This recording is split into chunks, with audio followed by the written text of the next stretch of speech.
Hey everyone, it's Mari. I'm back today with another project for Honeybee Stamps. I'm going to be creating this really fun fall themed card today, and I'm going to be using quite a few different products, but the main product that I needed for this project is of course this gorgeous threshold card honey cut.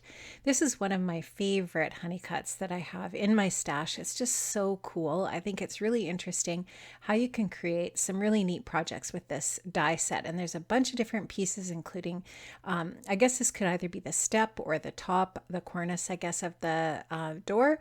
There's also a wreath that you can add to your door and a bunch of other different bits, which I'm going to show you right now, including these leaves. You can create a little mail slot and a doorknob. You can also use the hello sentiment from the die set, etc. So there's a bunch of really cool things that you can create with this die set. So I'm just showing you here, this is the wreath that I cut with the wreath die. I cut it with some brown cardstock. I cut it twice so that I could create a really sturdy wreath here. And you can see that I've cut all of those little foliage pieces out of a bunch of different colors of cardstock.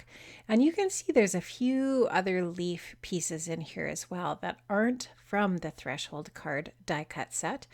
And I'm going to show you here what I used for those pieces. So you can see in the freshly picked stamp and die set, there's a bunch of other little leaves, and so I used some of those.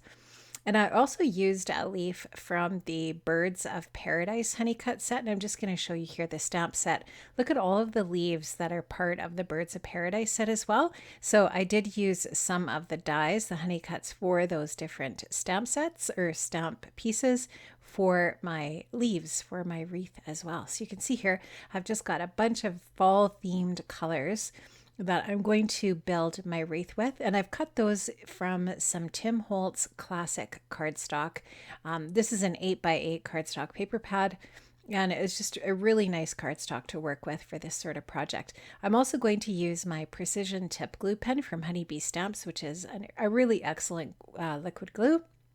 I'm going to be using my tweezers quite a bit for this process as well, and I'm also going to be using a variety of different inks. I don't think I used that one on the right there, but I definitely use Vintage Photo and Rusty Hinge here to create some distressing with my different paper pieces. So I'm going to go ahead and start gluing my different foliage pieces onto my wreath base. I'm not going to bore you with this entire process. I'm just going to show you how I went about getting this started. And sorry about my phone there, I just need to shut that off. And so here you can just see I'm just going to continue to add those on in various places, trying to sort of get them kind of roughly placed evenly so that when I put one color on, I try to put it that color again opposite where it is on the wreath, and alternate the colors in that way so that it's not the same color always on top of the same color, and just kind of alternate the colors and the different types of foliage pieces all the way around, layering them up so that you can still see the layer below, and it ends up looking really cool when it's all finished here. So I'm just going to show you the finished wreath when I've got it all finished and glued up here. I really like how this looks. It just looks like a really nice little fall wreath. I love it. So that piece is all finished and ready to add on to our card project here in a bit. Now, these are the pieces that you get when you cut the door frames for the door panels, and I cut them from two different colors. It seems really trendy right now where I live to have a colored door on your house. A lot of people are using fusion paint, which is like a chalk paint, on their doors, and so I just thought, oh, it's gonna look really cute if I do this in a color, I think, and I chose these fall colors, still from that Tim Holtz paper pad. So now I'm just going to take some Rusty Hinge, I think this one is, and I'm going to use my blending brushes, my Ranger blending brushes here, to add some ink to the edges of these door panel pieces. This just adds a little bit of detail. It makes them look more dimensional, a little bit more realistic, and a little bit less like a piece of paper. So it's just kind of cool to add that detail in that way. And I will do that, the same process, with a little bit of the Vintage Photo as well. The Vintage Photo that I'm using is Distress ink, And the rusty hinge you see me using here is the Distress Oxide. You can see that because it's the gray container instead of the black. That's how you can tell the packaging from your Distress ink and your Distress Oxides. So this is the let me think here, Floral Vases die set. And I'm going to use this specific one that looks kind of like a little clay pot, but I've cut it from the Beach Vibes paper pad, that kind of wicker looking paper. I thought that was really cool. And I thought that would look neat as a little pot on the step, on the doorstep of my door. So I'm going to create a little bit of an embellishment for my card front with that little pot as well. Now I do want to take some ink again. This is some vintage photo, and I'm going to just brush that on to give that pot a little bit of ink around the edges to make it look a little bit more realistic and interesting in that way. Also adding that little bit of dimension to my little pot. And I am going to tie a little bit of twine on this pot as well a little bit later, just for a little bit more texture and interest on my pot as well. And so that is all good to go and inked up. Now you can just see sort of like the general idea of the card coming together here. The placement of things is kind of basically where I have them there. And I'm also just going to show you, I have cut 2 pieces from the die from the Threshold card set. That is, one will be sort of like the bottom of the door, like the doorstep. And then I'm also going to cut that same piece again for the top, for kind of like a cornice molding at the very top of the door, just to finish that off as well. And this is going to be a top folding card.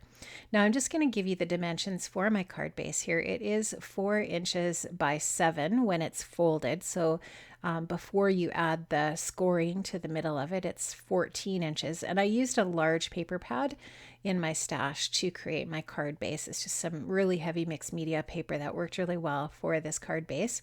Now I just traced where those rectangles were on the die cut pieces of the door. I just traced where these little rectangles need to go with a pencil, and that just makes it super easy to go ahead and glue the backing for your door onto the card base. So these are just the little offcuts when you cut the door out.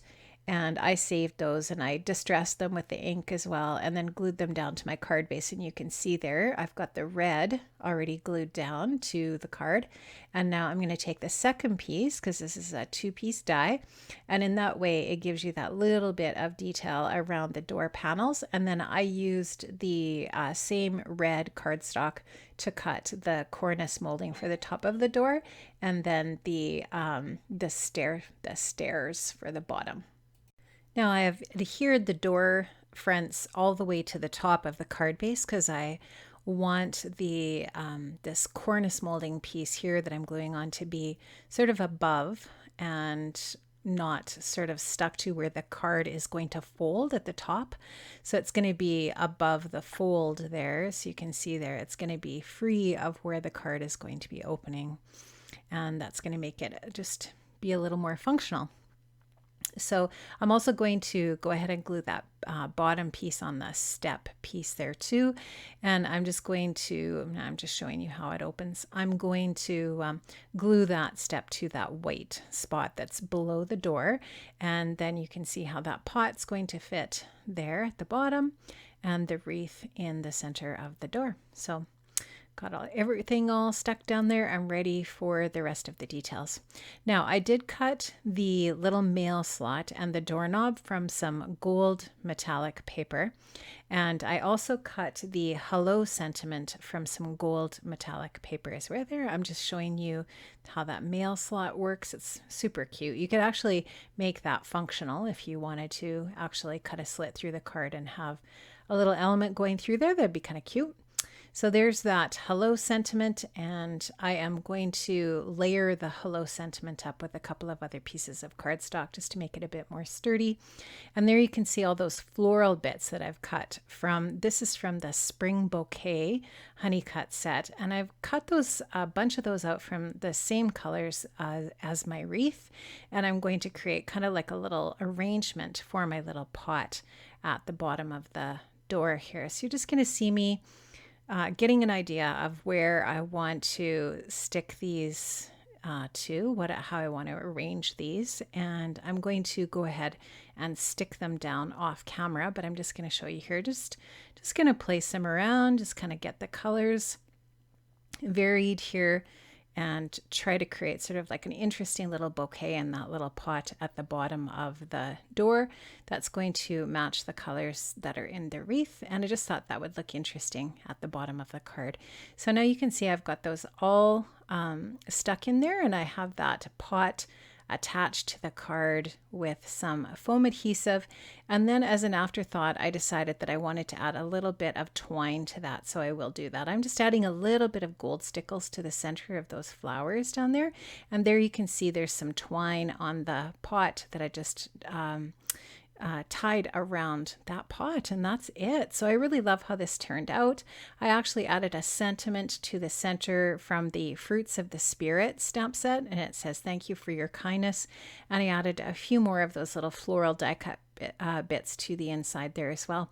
Thanks so much for stopping by today. I have linked up all of the products from the shop that I used today in the description box below. So if you want to find those products, you can go ahead and check out those links. And I love how this turned out. It was super fun to make, and I hope you enjoyed it too. Have an amazing day, and I will see you again here on Honeybee Stamps. Bye-bye.